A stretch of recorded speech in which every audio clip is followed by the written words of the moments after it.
Good evening, and welcome. Settle in and let the gentle rhythm of history carry you away.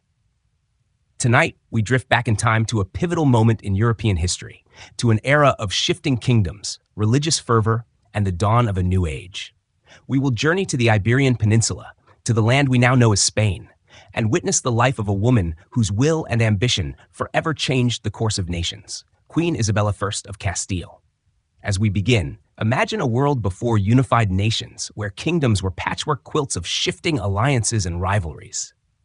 It is the mid-15th century, and the Iberian Peninsula is a tapestry of different cultures and faiths. To the north, the Christian kingdoms of Castile, Aragon, Navarre, and Portugal vie for power.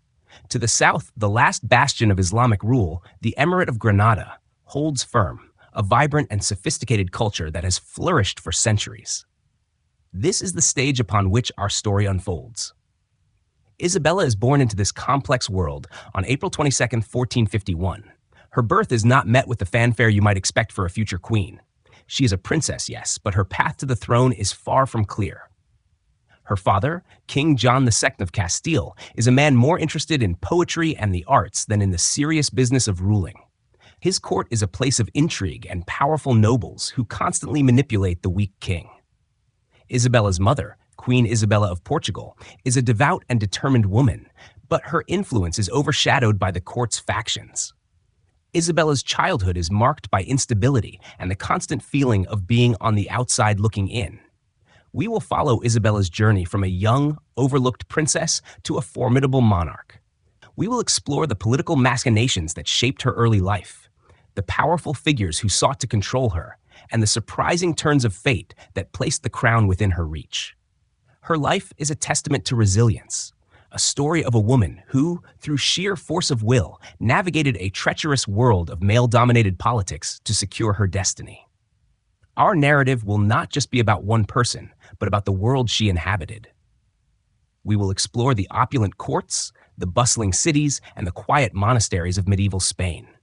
We will delve into the societal structures of the time, the roles of men and women, the influence of the church, and the daily lives of both the peasantry and the nobility.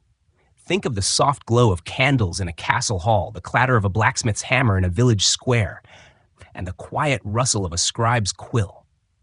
These are the sounds and sights we will evoke. Isabella's reign is a period of monumental change. We will witness the beginning of the Spanish Inquisition, a complex and often misunderstood chapter of history. We will explore the final conquest of Granada, a culmination of a centuries-long struggle known as the Reconquista. And of course, we will follow her pivotal decision to fund a Genoese sailor named Christopher Columbus, a decision that would not only change Spain, but the entire world. As you listen, let the details of this world wash over you. There is no need to concentrate. Simply allow the story to unfold in your mind's eye. Imagine the cold stone walls of a medieval castle, the intricate patterns of an Islamic palace, the vast, empty expanse of the Atlantic Ocean awaiting exploration. We are traveling back to a time when faith, power, and destiny were inextricably linked. The story of Isabella I of Castile is the story of modern Spain's birth. She is a figure of immense significance, a symbol of national unity, and a controversial figure whose legacy is still debated today. Her life offers a unique window into the late medieval period, a transition from the old feudal world to the new age of empires. So, close your eyes, take a deep breath, and let the whispers of history guide you. We begin our journey now, into the heart of a kingdom on the brink of transformation, into the very life of the woman who would become its queen.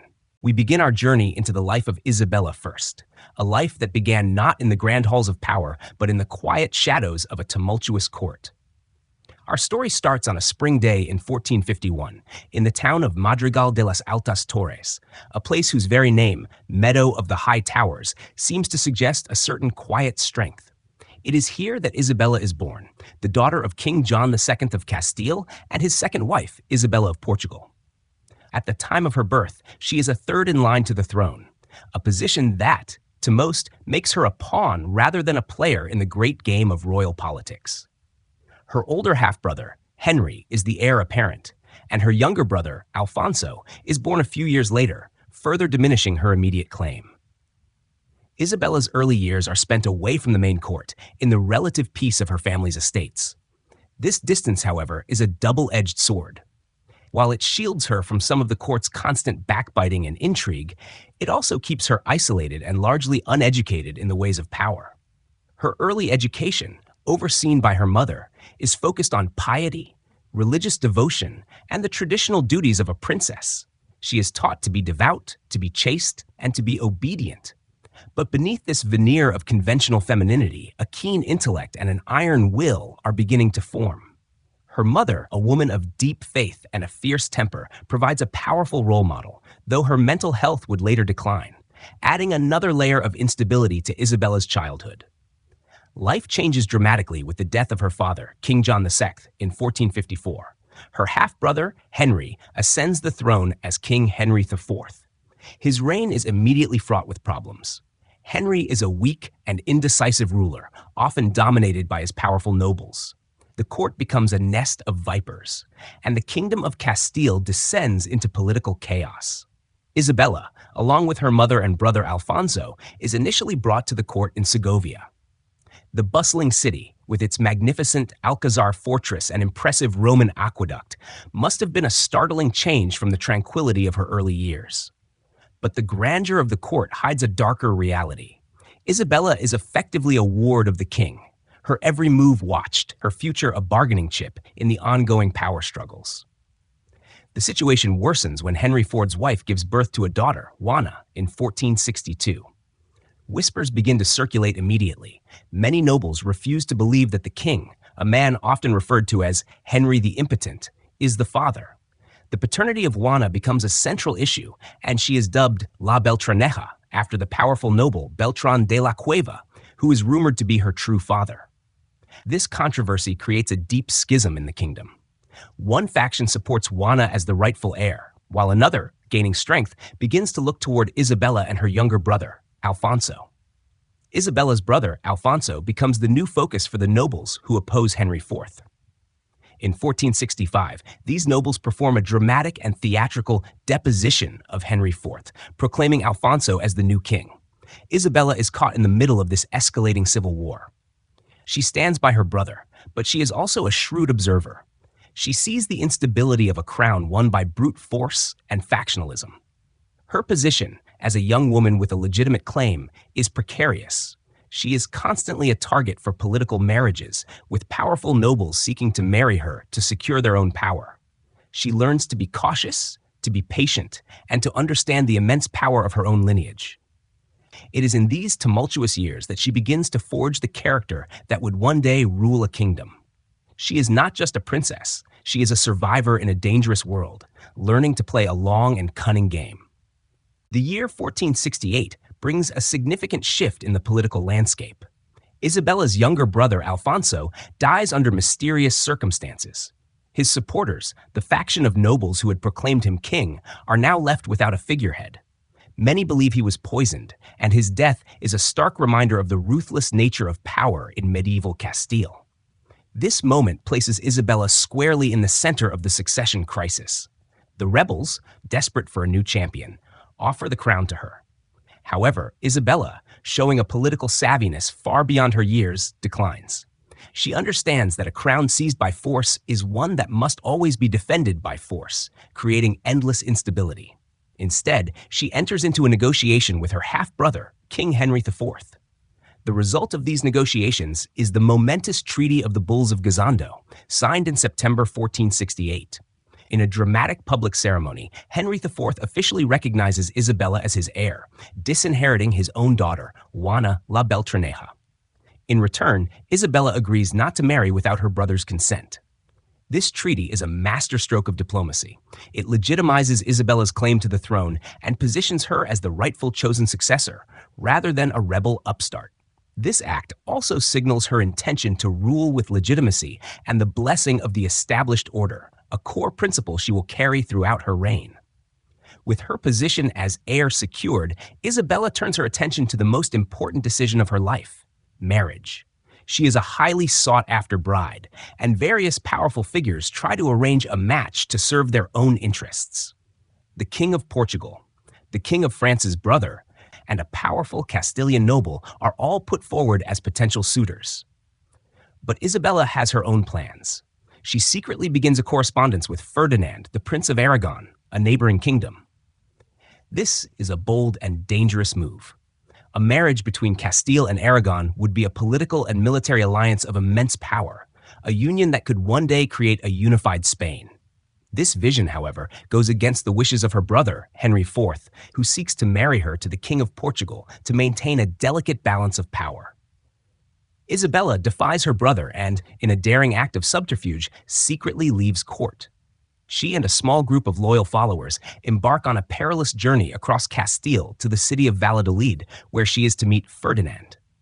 Ferdinand, for his part, also travels in secret, disguised as a servant in a merchant's caravan to avoid detection by his enemies. This clandestine journey is a testament to the risks they are both willing to take for their shared ambition. The two meet for the first time in Valladolid in October 1469. It is said that Isabella, who is 18 at the time, is immediately impressed by Ferdinand's grace and intelligence. The marriage takes place shortly after, on October 19, 1469, in the Palacio de los Vivero in Valladolid. The ceremony is a simple affair, as they are not yet monarchs and lack the grand resources of a full royal wedding. This marriage, however, is far more than a love story. It is a calculated political maneuver. The union of Isabella and Ferdinand is a promise of future unity, a sign that the two most powerful Christian kingdoms in Iberia are joining forces. King Henry IV is furious. He considers Isabella's act a betrayal of the Treaty of the Bulls of Gisondo and immediately renounces her as his heir, reproclaiming his daughter Juana as the rightful successor. This act sets the stage for the next great conflict, a war that will determine the future of Castile and, by extension, the fate of the entire Iberian Peninsula. Isabella, with her new husband by her side, is now an official rebel. The years of quiet waiting are over. The fight for her crown has truly begun. With the solemn vows of marriage to Ferdinand of Aragon, Isabella's life of quiet intrigue is replaced by the harsh reality of war. When King Henry IV dies in 1474, the stage is set for a brutal conflict over the throne of Castile. This is not merely a civil war. It is a war of succession that pits Isabella against her own niece, Juana, who is now a queen in name only, as she is a child.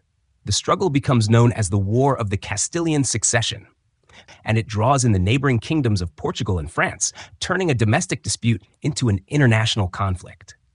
Juana's most powerful ally is her husband, King Afonso I of Portugal, a man who sees an opportunity to merge the crowns of Portugal and Castile. He invades Castile in May 1475, bringing with him a formidable army. Isabella and Ferdinand, who are in Segovia at the time, must immediately rally their forces. They have a difficult task ahead of them. While they have significant support within Castile, the nobility is deeply divided. Some powerful families, like the Pacheco family, throw their weight behind Juana, hoping to gain more power by supporting a weaker monarch. The war is a grueling affair that spans 5 years. It is fought not with grand, decisive battles, but with a series of sieges, skirmishes, and a constant struggle to win the loyalty of towns and nobles. Isabella and Ferdinand prove to be a formidable team. While Ferdinand, a skilled military commander, leads the troops on the battlefield, Isabella takes on the equally vital role of a wartime leader.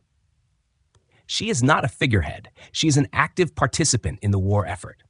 She travels tirelessly across her kingdom, often on horseback, to rally troops, manage logistics, and secure finances. Her presence on the ground is a powerful symbol of her determination and her legitimacy.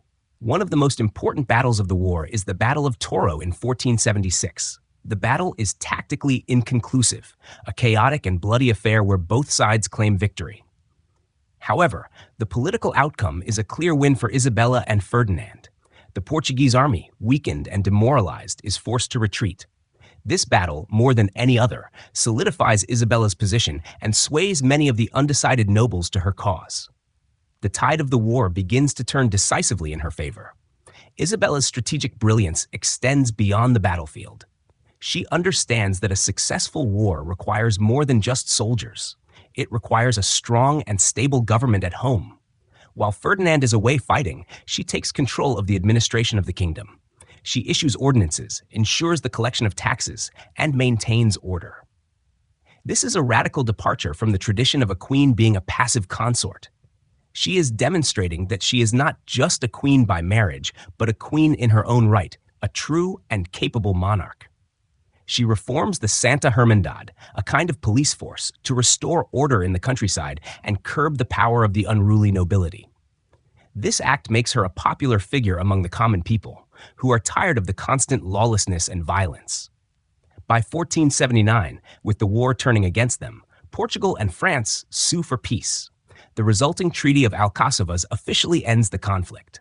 In this treaty, Portugal recognizes Isabella as the rightful Queen of Castile.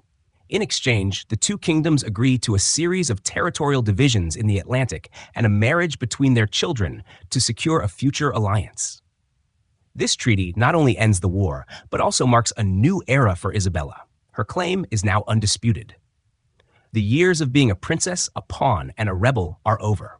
She is now Queen Isabella I of Castile, a monarch who has won her throne not through the grace of her brother, but through her own unwavering will and strategic genius. The stage is now set for her to begin the great work of reforming her kingdom and building the foundation of a new, unified Spain. With the throne of Castile now firmly in her grasp, Isabella turns her formidable will toward a new and darker challenge, the religious and social uniformity of her kingdom. This is the origin of one of the most controversial chapters in her reign and in all of Spanish history, the Spanish Inquisition. While we may associate the word Inquisition with a single event, it is crucial to understand its context. The idea of a religious tribunal was not new. A papal inquisition had existed in Europe for centuries. However, the Spanish Inquisition, established by Isabella and Ferdinand, was distinct because it was a state-sponsored institution operating with the authority of the crown, not just the Pope. The goal was to purify the Catholic faith in Spain and ensure complete religious orthodoxy. For centuries, Spain had been a land of three faiths: Christianity, Judaism, and Islam, coexisting in a state of relative, though often tense, peace. However, by the late 15th century, a growing sense of unease and intolerance had taken hold. A significant number of Jews, known as conversos, had converted to Christianity, sometimes under pressure, but often to avoid persecution or to gain social and economic advantages. The problem, as perceived by some in the clergy and the royal court, was that many of these conversos were secretly continuing to practice their old faith. They were seen as a threat to the religious and social order. Isabella and Ferdinand, driven by a deep personal piety and the council of hardline Dominican friars, petitioned Pope Sixtus IV to establish a special inquisition in their kingdoms. In 1478, the Pope reluctantly grants their request, issuing a papal bull that authorizes the monarchs to appoint inquisitors. The first inquisitors, two Dominican friars, are appointed in 1480. Their mission is to root out heresy, particularly among the conversos. This is not about persecuting Jews, it is about persecuting Christians who are believed to be false converts. The early years of the Inquisition are marked by a brutal and uncompromising approach. The inquisitors established tribunals in various cities, most notably Seville. Their methods are designed to inspire fear and obedience. They issue edicts of grace, which give people a limited time to confess their heresies in exchange for a lighter punishment. This period is followed by an edict of faith, where the penalties for those who do not confess are much harsher. The trials are held in secret, the names of accusers are often withheld, and torture is used to extract confessions. The punishments are severe, ranging from penance and public shaming to imprisonment and, for the most serious offenders, execution by burning at the stake, an act carried out in a public spectacle known as an auto da fe, or act of faith. Isabella sees the Inquisition not as an act of cruelty, but as a necessary tool for the salvation of her people's souls and the stability of her kingdom. She believes that a unified faith is essential for a unified nation. The Inquisition is also a way to curb the power of the nobility, as the inquisitor's authority often overrides local jurisdiction. The money and property confiscated from those convicted of heresy also serve to enrich the royal treasury, helping to fund other ambitious projects. While the Inquisition's immediate focus is on the conversos, its long-term effects are far-reaching. It creates an atmosphere of fear and suspicion that permeates Spanish society for centuries. It also serves as a chilling precedent for the later persecution of other groups. For Isabella, it is a key element of her vision for a strong, centralized, and religiously homogeneous Spain. This chapter of her reign shows a monarch who is both a builder of a nation and a purveyor of a rigid and unforgiving social order, a complex figure whose actions would have a profound and lasting impact on the very soul of her kingdom. As the Spanish Inquisition began its work of establishing religious uniformity, Isabella and Ferdinand were simultaneously preparing for the culmination of a centuries-long struggle. This was the final act of the Reconquista, a historical period spanning nearly 800 years during which the Christian kingdoms of the Iberian Peninsula gradually retook territory from Muslim rule. By the late 15th century, only one Muslim kingdom remained, the Emirate of Granada, a small but fiercely defended realm nestled in the mountains of southern Spain. Its capital, Granada, was a city of unparalleled beauty and sophistication, home to the magnificent palace complex of the Alhambra. In 1482, the War for Granada began in earnest. For Isabella and Ferdinand, this was more than just a territorial conquest. It was a crusade, a holy war to complete the Christianization of Spain. This ideological fervor was a powerful motivator for both the monarchs and their subjects. The war was a long and arduous campaign, lasting 10 years. It was a war of attrition, with the Castilian and Aragonese armies laying siege to one town and fortress after another. The terrain of Granada was mountainous and difficult, making traditional battlefield victories rare. Instead, the strategy was to slowly tighten the noose around the capital, cutting off its supply lines and wearing down its defenses. Isabella once again played a direct and crucial role in the war effort. She was not a distant queen giving orders from a far-off castle. She was at the front lines, often traveling with the army, overseeing logistics, and boosting morale. She established a mobile military hospital, the first of its kind in Europe, to care for the wounded.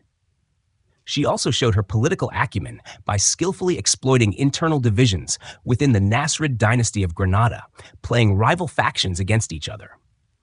Her presence and her unwavering commitment to the cause were instrumental in keeping the Christian forces united and focused. A turning point came in 1491, when the armies of Isabella and Ferdinand laid a massive and prolonged siege to the city of Granada itself. They established a permanent military city just outside the walls, which they named Santa Fe, or Holy Faith, a powerful symbol of their resolve. The siege lasted for months, and the inhabitants of Granada, under the leadership of their last sultan, Boabdil, slowly ran out of supplies.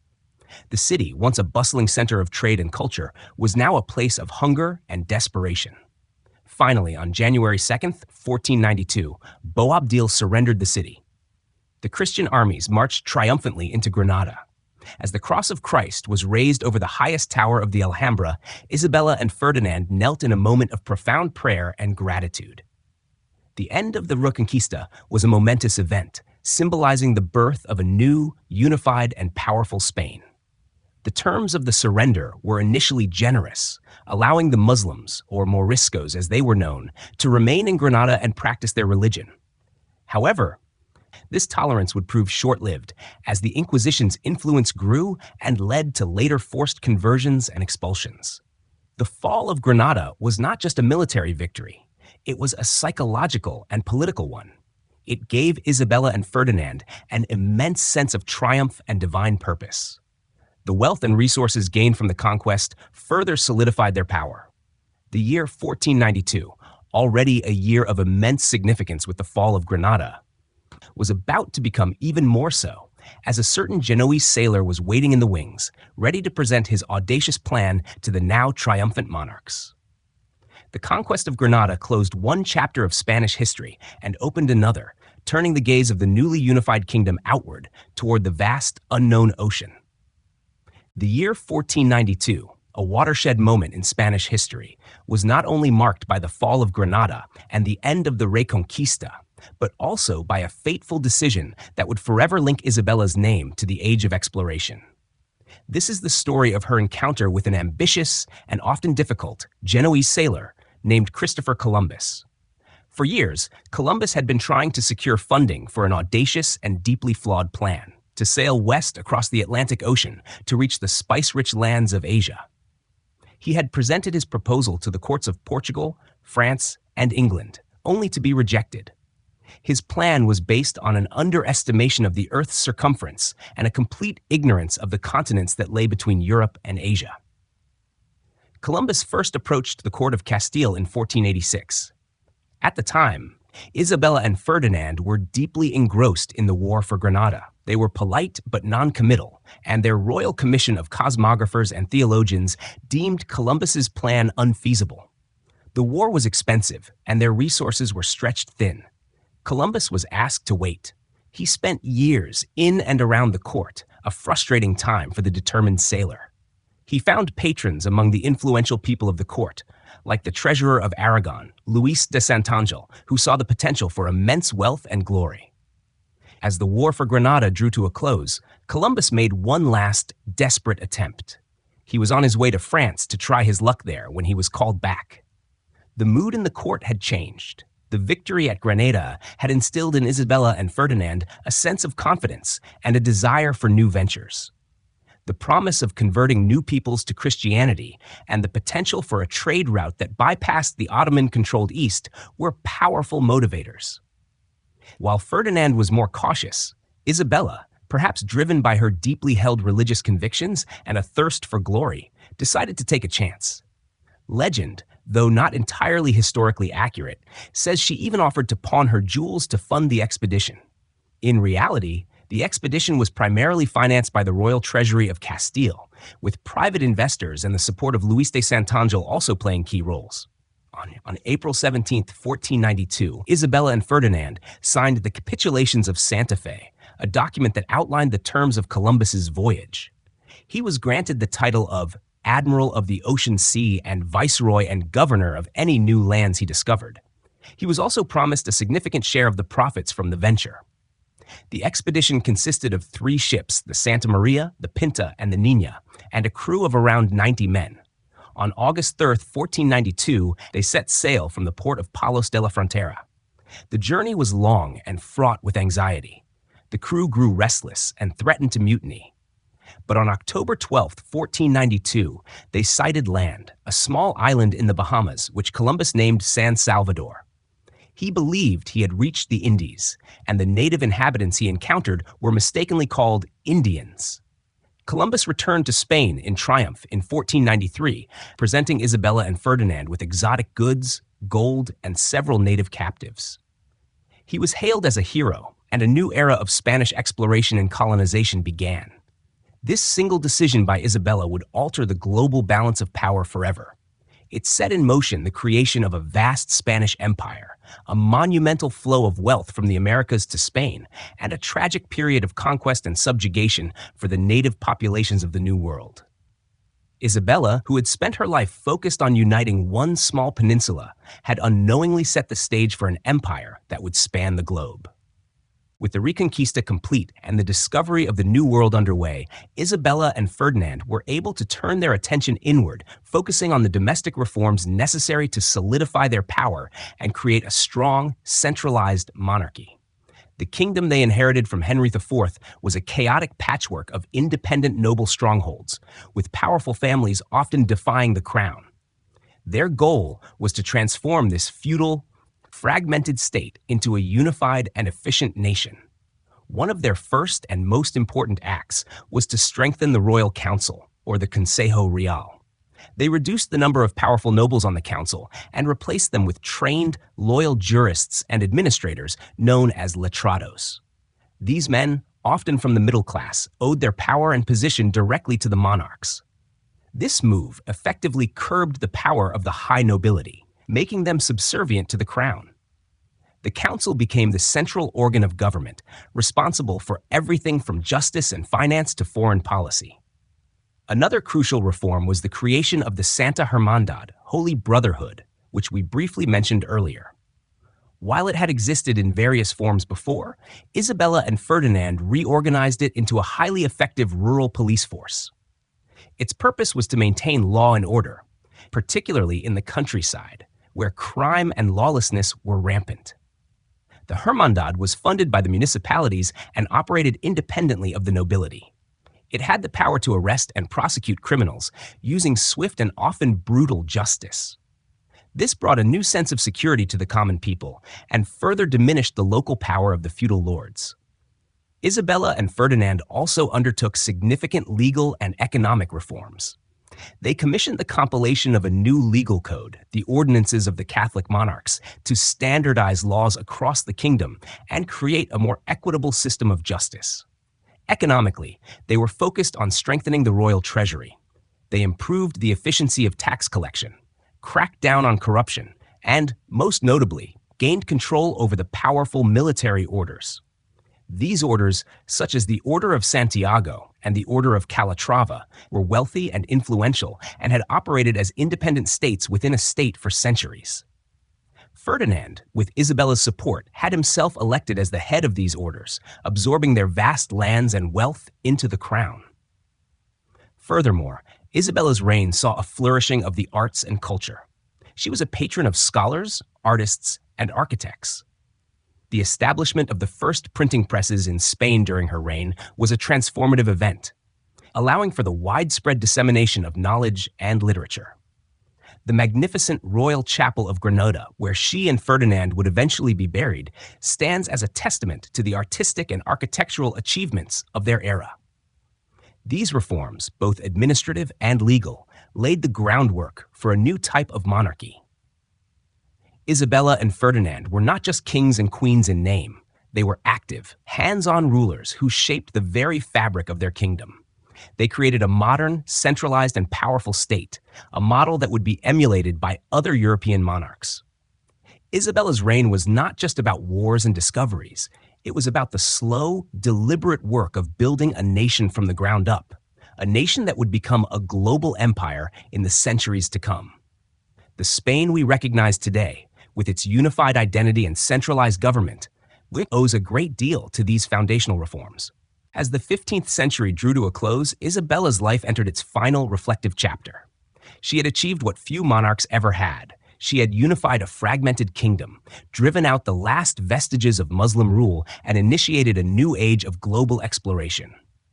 Yet, her final years were not ones of peaceful retirement, but were marked by a series of deep personal tragedies that cast a shadow over her immense achievements. The first blow came with the death of her only son and heir, Prince John, in 1497. He was a promising young man, and his death was a crushing loss for both Isabella and Ferdinand. It created a serious succession crisis, as the heir to the throne now fell to their eldest daughter, also named Isabella, who was married to the King of Portugal. However, this glimmer of hope was also short-lived. Queen Isabella of Portugal died in childbirth a year later, and her infant son, Miguel, who was now heir to the three kingdoms of Castile, Aragon, and Portugal, died tragically in 1500. These losses were devastating to Isabella. She was a devout woman who saw her family as a testament to her divine purpose, and these tragedies were a profound test of her faith. The succession now fell to her second daughter, Juana, known to history as Juana la Loca, or Juana the Mad. Juana was married to Philip the Handsome, the son of the Holy Roman Emperor, a marriage that was intended to create a powerful alliance against France. However, Juana was known for her emotional instability and an obsessive love for her philandering husband. Isabella was deeply worried about her daughter's ability to rule, and these concerns consumed her final years. Isabella's health began to fail in the early 1500s. She was suffering from dropsy, a condition we now know as edema, which causes severe swelling of the limbs. As her body weakened, her mind remained sharp. In the last year of her life, she dictated her last will and testament, a document that is a remarkable window into her legacy and her concerns for the future of her kingdom. In it, she outlines her final wishes, provides for her servants, and, most importantly, lays out a detailed plan for the succession. She reaffirms her daughter Juana as her heir, but with a crucial caveat.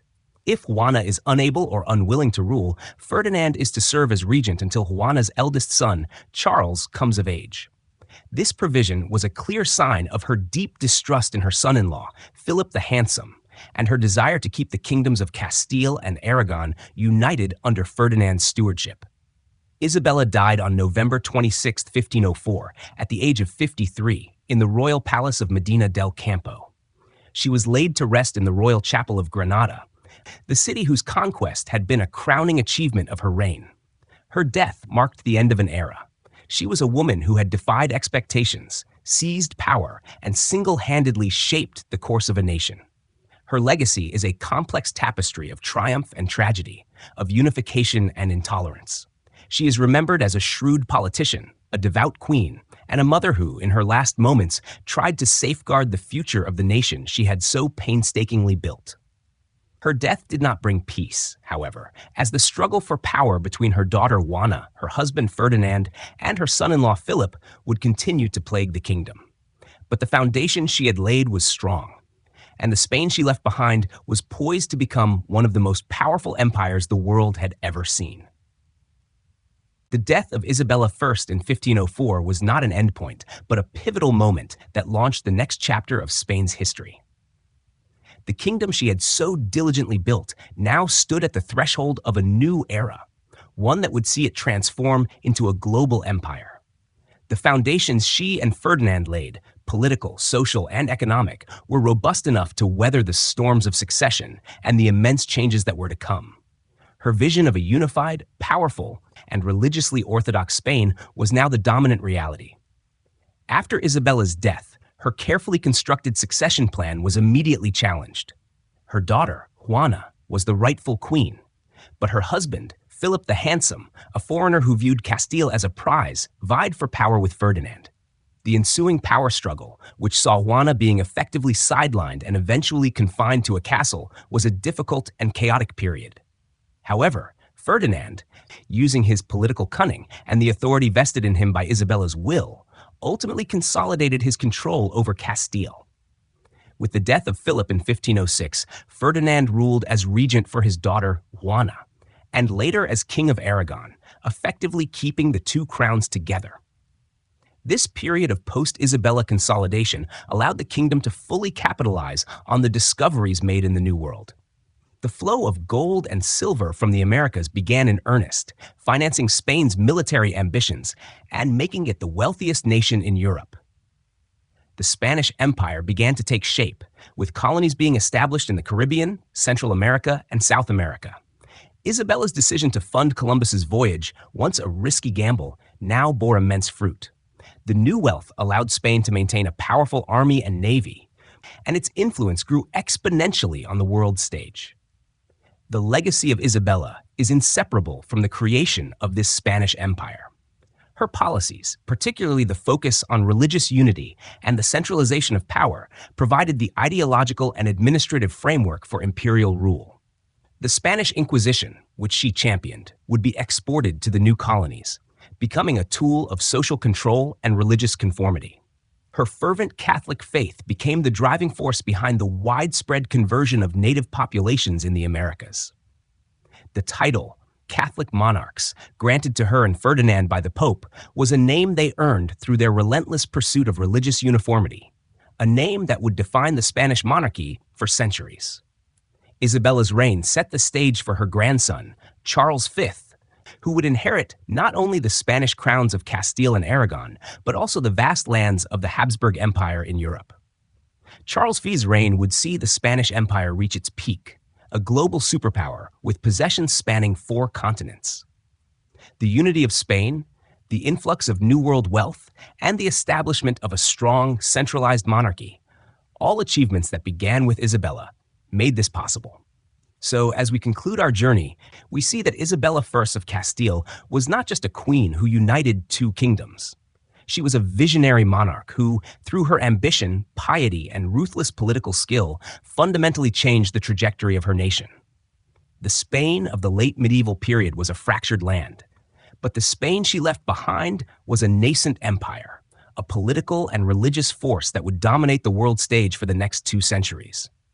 Her legacy is a complex one, a blend of national pride and historical controversy, a testament to a woman who, in her life and death, defined the birth of modern Spain.